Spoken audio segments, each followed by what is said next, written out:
Bersama saya Azlin Arif dalam rentasan berita edisi 1394. Antara paparan utama. Tiada angin, pokok bergoyang.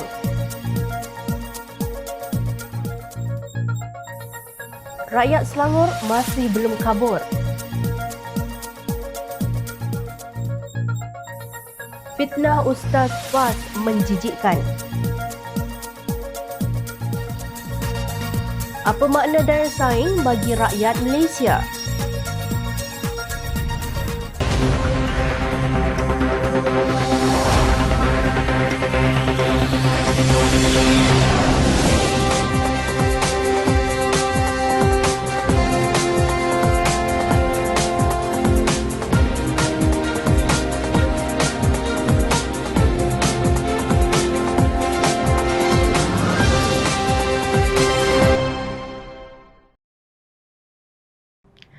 Assalamualaikum dan salam sejahtera. UMNO Selangor semalam menafikan telah mengeluarkan surat atau kenyataan yang mendesak Menteri Ekonomi Rafizi Ramli melepaskan jawatan beliau.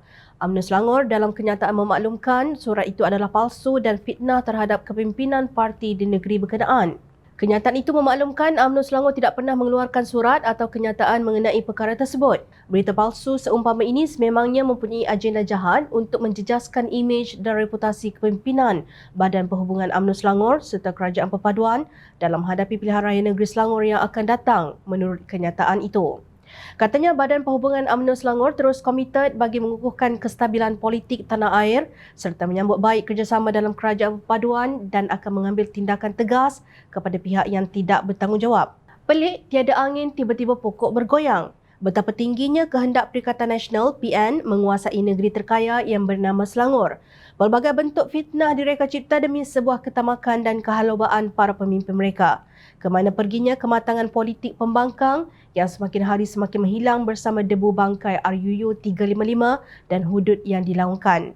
Semalam juga Ketua Pemuda Perikatan Nasional PN Ahmad Fadli Sa'ari menggesa kerajaan untuk menggugurkan jawatan timbalan Perdana Menteri Datuk Seri Dr. Ahmad Zahid Hamidi kerana menghadapi pertuduhan di mahkamah. Beliau berkata demikian susulan kenyataan Menteri Ekonomi Rafizi Ramli berhubung pembangkang perlu memberikan cadangan untuk penambahbaikan yang boleh kerajaan lakukan dan bukannya mengadakan konvoi motosikal. Jelas ahli Parlimen Pasir Mas itu, kononnya konvoi motosikal berkenaan ialah manifestasi kebangkitan orang muda yang meluat dengan kerajaan sedia ada. Jika mahukan cadangan, saya berikan dua cadangan terlebih dahulu. Pertamanya, mewujudkan persepsi baik kepada pelabur luar bahawa kerajaan serius untuk tidak bertolak ansur dengan perbuatan rasuah dan pecah amanah. Langkah paling penting adalah dengan menggugurkan jawatan timbalan Perdana Menteri yang merupakan seorang individu yang sedang menghadapi pertuduhan di mahkamah, bukan satu kes tetapi 47 kes. Pilih mana-mana ahli parlimen yang bersih dan jika perlu daripada UMNO atau Barisan Nasional kerana masih ramai lagi tidak menghadapi pertuduhan di mahkamah. Tulisnya menerusi satu hantaran di Facebook pada Khamis.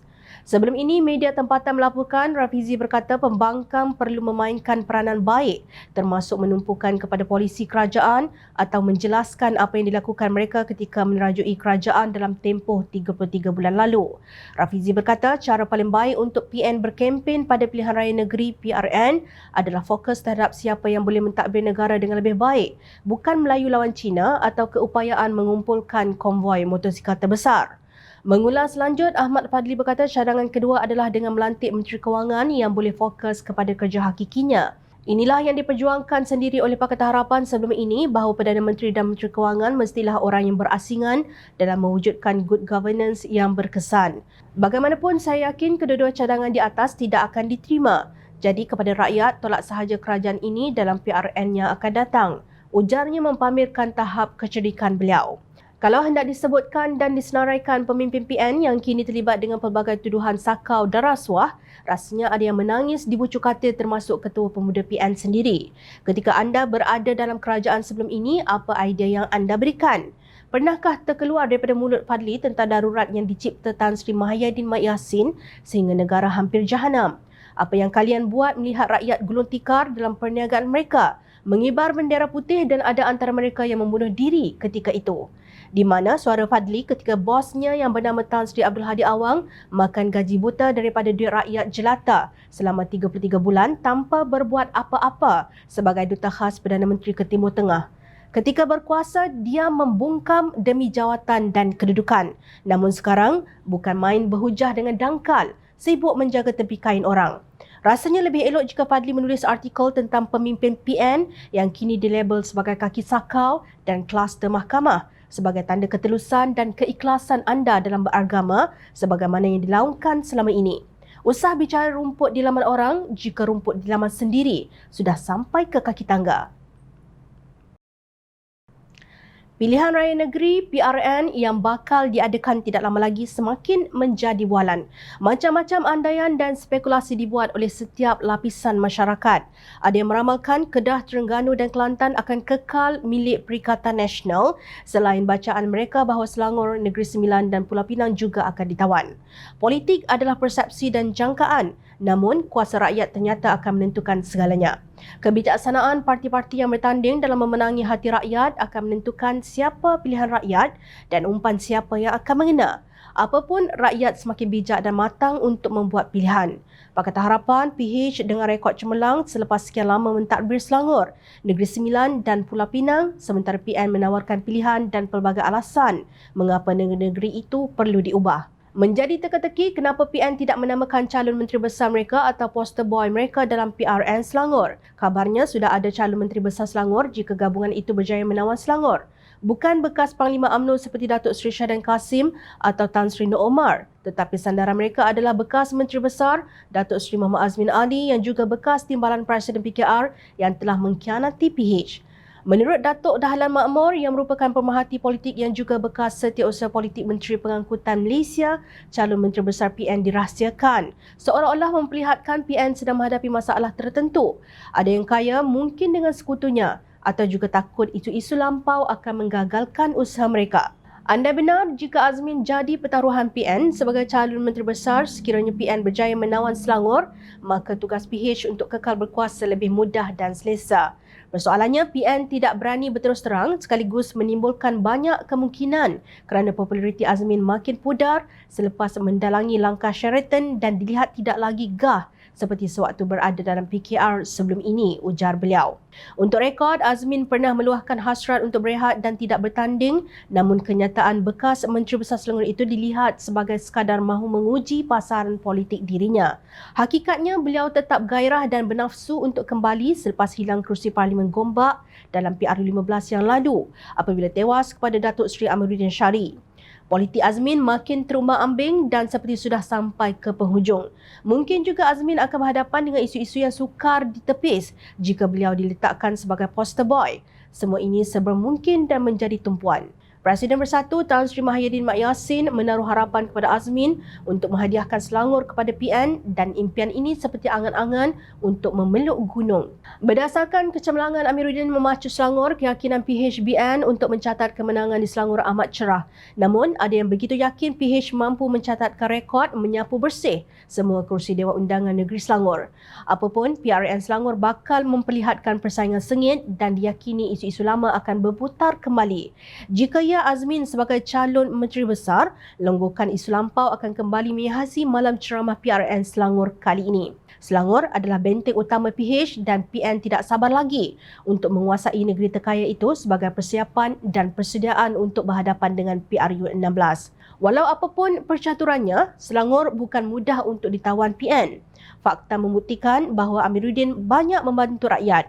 Kepada PN, jangan bermimpi di siang hari. Strategi kalian untuk tidak mengumumkan poster boy membuktikan bahawa pimpinan kalian sebenarnya dibarisi oleh mereka yang korup, penuh dengan kontroversi dan boleh menggagalkan impian kalian untuk menaluki Selangor.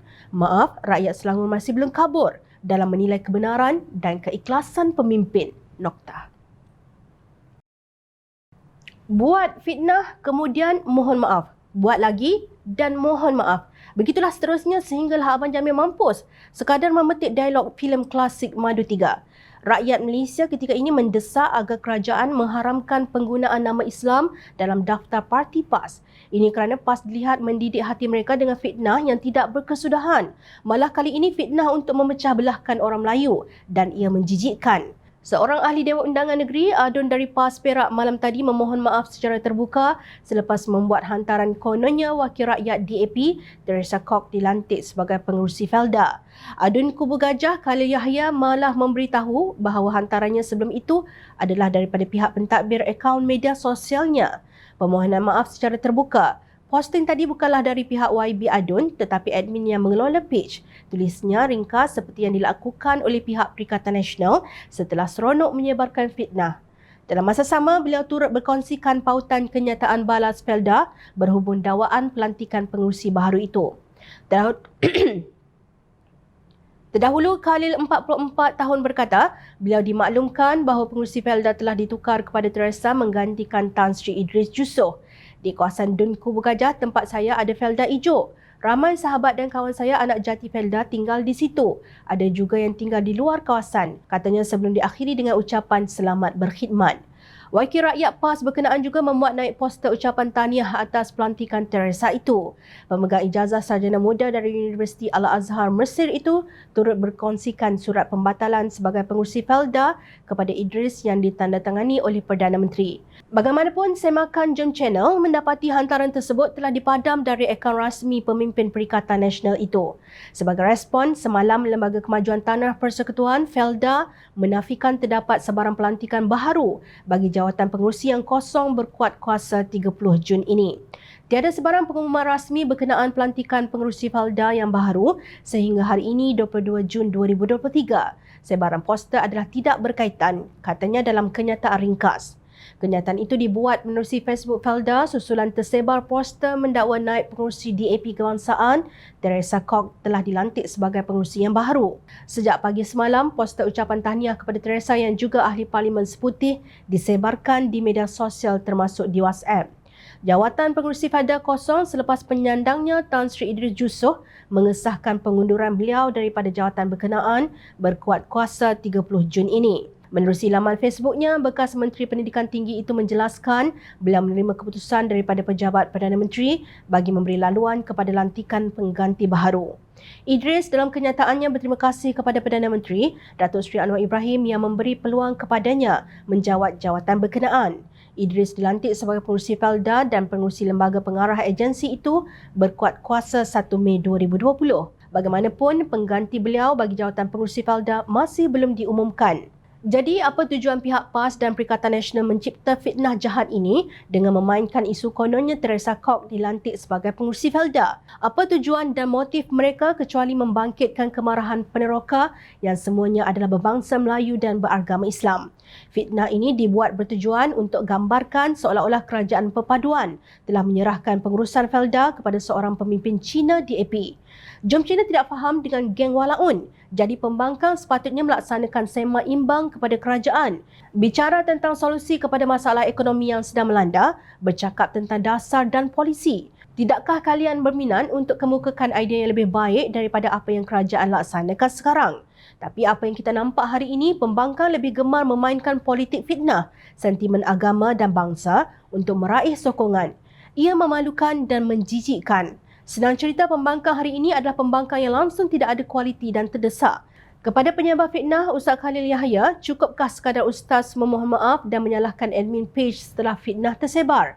Di mana tanggungjawab Ustaz dengan membawa gelaran graduan Universiti Al-Azhar? Kenapa tidak tabayun terlebih dahulu? Jangan main tibai sahaja, kemudian padam setelah ianya tersebar. Ustaz tentu lebih tahu tentang pencatat amal. Rasa segan pula bila kami yang dilabel jahil menegur Ustaz dan para ulama tentang dosa fitnah. Kepada Wan Ahmad Fahisal, adakah ini penafian yang anda ingin berikan tentang penunggang agama yang dilabelkan kepada Perikatan Nasional? Rakyat Malaysia ayuh tolak kaki fitnah, tolak penunggang agama, tolak politik perkuda bangsa dan tolak Perikatan Nasional. Menurut Pusat Daya Sains Dunia WCC International Institute for Management Development IMD, buku tahunan Daya Sains Dunia IMD WCY pertama kali diterbitkan pada tahun 1989.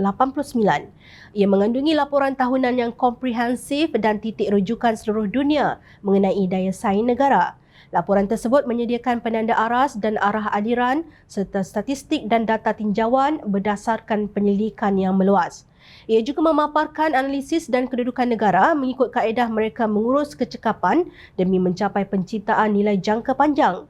IMD berpendapat daya saing ekonomi tidak boleh dikecilkan skopnya hanya kepada keluaran domestik negara kasar KDNK dan produktiviti kerana sektor perniagaan juga perlu berhadapan dengan dimensi politik, sosial dan budaya.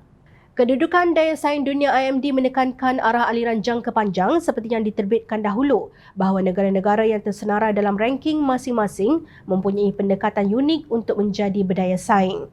Buku tahunan daya saing dunia IMD menyediakan liputan meluas 64 ekonomi berdasarkan 335 kriteria daya saing yang dipilih hasil daripada penyelidikan komprehensif menggunakan pelbagai sumber ekonomi antarabangsa, nasional dan serantau serta maklum balas daripada komuniti perniagaan, agensi kerajaan dan ahli akademik.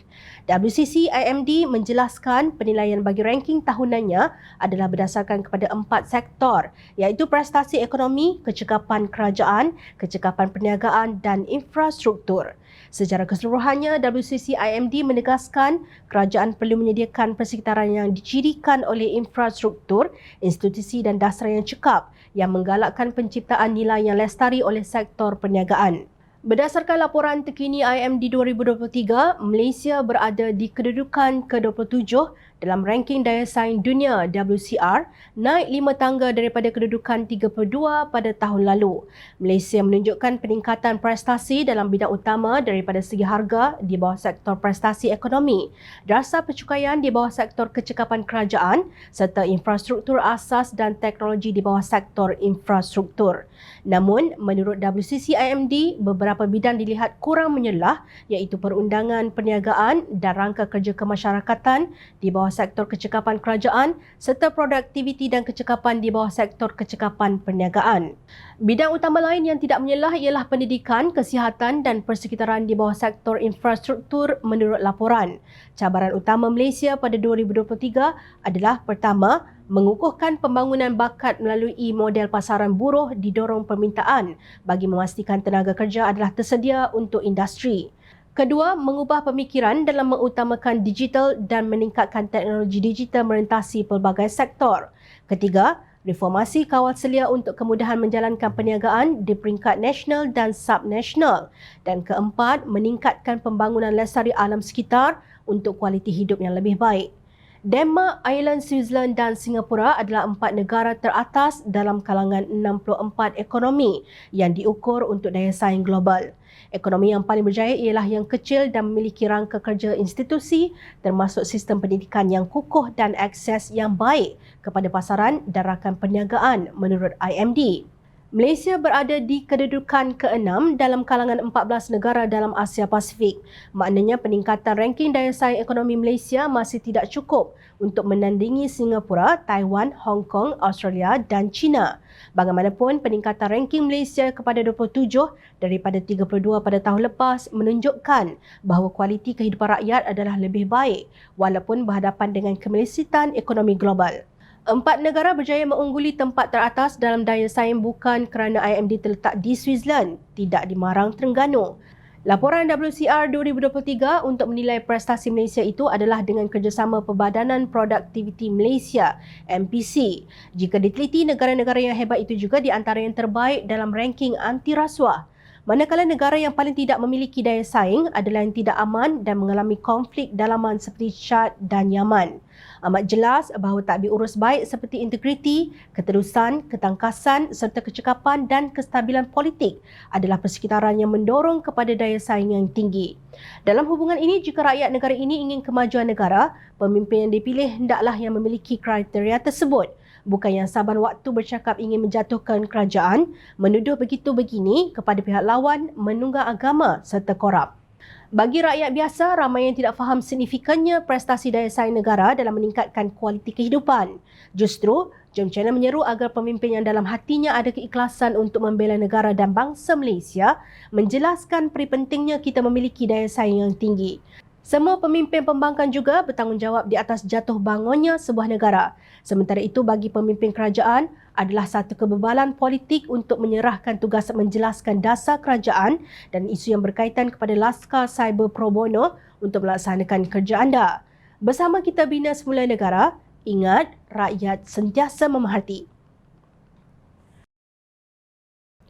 Jom Channel ingin mengucapkan jutaan terima kasih kepada para penyokong Jom Channel dan kepada yang berminat untuk memberikan sumbangan. Bagi membolehkan kami meneruskan perjuangan menyampaikan berita yang benar, sumbangan boleh dibuat melalui akaun bank yang tertera. Suara rakyat kami sampaikan demi negara tercinta. Teruskan bersama kami di Jom Channel untuk mendapatkan berita politik tanah air. Saya Azrin Arif, terima kasih. Assalamualaikum dan salam sejahtera.